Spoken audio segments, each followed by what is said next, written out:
Olá!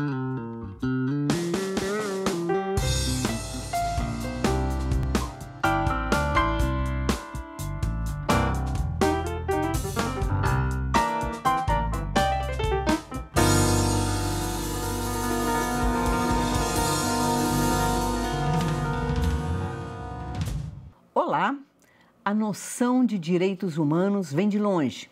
Passa pela Revolução Francesa, outras revoluções de cunho socialista e se estabelece como Declaração Universal dos Direitos Humanos, promulgada pela ONU em 1948. Essa noção, em constante mutação, desenvolvimento, significou um grande avanço para a sociedade ocidental. Mas o que seriam exatamente direitos humanos? Eles contemplam a diversidade da nossa sociedade? E mesmo movimentos sociais, como o feminismo, também não estariam restritos demais a uma ideia de mulher ocidental, branca? Enegrecer o feminismo. Essa uma das propostas do movimento de mulheres negras e da nossa convidada de hoje, Benilda Brito, do coletivo Nizinga, que tem uma bela história individual e social, como veremos. Bom, Benilda, então vamos começar um pouquinho pela sua história, que é, como a gente disse, individual e coletiva, não é? É verdade. Primeiro falar do prazer, viu, Miriam? Eu sou uma pessoa que assisto esse programa, gosto muito. Ai, que bom, a gente se esforça tanto. Fico muito feliz e à vontade de estar aqui. Então, Benilda, é claro, nenhuma história de nenhum negro nesse país vai ser uma história individual, porque um dos princípios nossos ancestrais africanos é também a coletividade, né? E a ancestralidade, que é o que a gente entende que nos traz até aqui. Tem um ditado africano que fala que você pode até não saber para onde é que você vai, mas você tem que saber de onde é que você veio. Então, falar de mim é falar um pouco disso, né? Da história de várias mulheres negras nesse país, sobreviventes, resistentes. E a minha história não é diferente. Eu venho de uma família, de uma avó maravilhosa, minha avó Benigna, que é a minha grande referência de vida. Morreu tem 20 anos. E a vovó pariu a mamãe, que era mamãe Zaira, que faleceu tem 9 anos.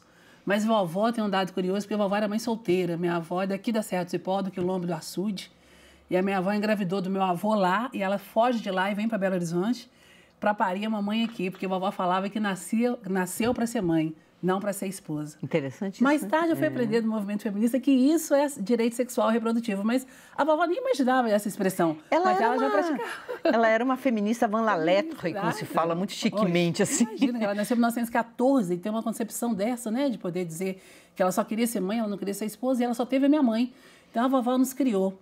E como a minha mãe trabalhava e meu pai muito ausente, nós somos 8 irmãos, minha mãe pariu 8 anos consecutivos do meu pai, a nossa diferença de irmãos é de 1 ano, então nós somos 4 mulheres e 3 homens, Benigna, Benilda, Benícia e Beatriz, Nivaldo, Reginaldo, Rosenvaldo. Tudo rimando. Zé Geraldo. Então, como nós todos aprendemos a nos virar muito cedo, porque é uma família muito pobre, uma família negra muito pobre, com um pai muito ausente, mamãe e vovó, 2 mulheres sustentando a gente. Aliás, essa é uma constante que eu vejo, né? Muito assim, comum.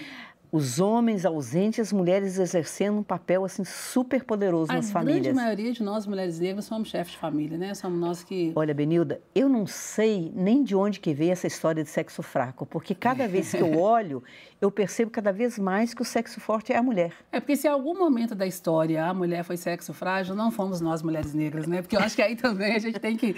Quando a gente falar de mulher, a gente está falando assim, de que mulher que a gente está falando, né?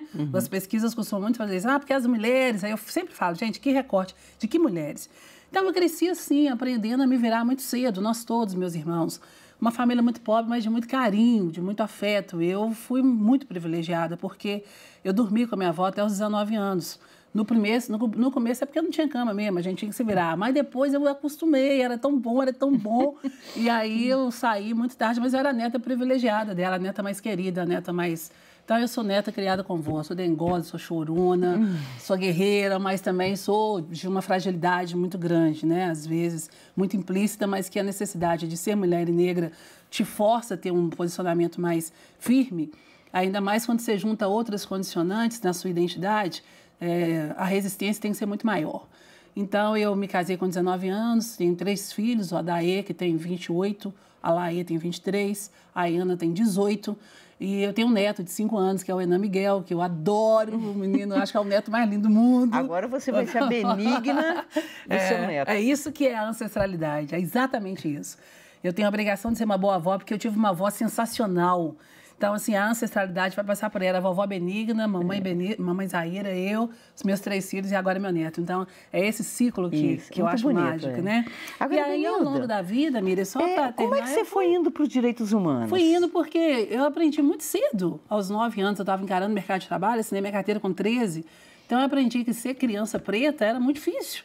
Né? Que ser uma mulher negra era muito difícil, que a sociedade tratava de forma muito diferente o fato de ser mulher e de ser negra. Então, eu fui aprendendo muito cedo que tinha que fazer alguma coisa. E eu comecei a minha militância política na Igreja Católica, eu fui de Pastoral de Juventude, fui da PJMP, da PJMP eu fui para o Movimento Negro, e de lá, pronto, foi um caminho sem volta. E eu me lembro que na PJ, antes de ser pastoral específica, nós tínhamos as pastorais gerais, ainda naquele tempo da Teologia da Libertação, do Jorge Boran, um tempo da igreja mais revolucionária, né, de movimento SEBS. Eu fui crescendo nesse meio todo e aprendendo muito com isso. Mas daí você foi para a questão de estudar os direitos humanos. Aí eu fui. E grande, que eu sempre fui gorda, grande, e as pessoas achavam que eu tinha mais idade do que eu tinha. Eu me lembro que na pastoral as pessoas falavam assim, mas tem muita gente adolescente no meio da juventude. Eu ficava caladinha lá, né? Porque eu era adolescente, mas ninguém sabia, né? E aí eu fui aprendendo e fui estudar os direitos humanos. Porque aí eu entendi que direitos humanos é isso, o que a gente está comentando aí da introdução do programa, né? Os direitos humanos nascem num momento em que o mundo é pós-Segunda Guerra Mundial, o mundo estava um caos.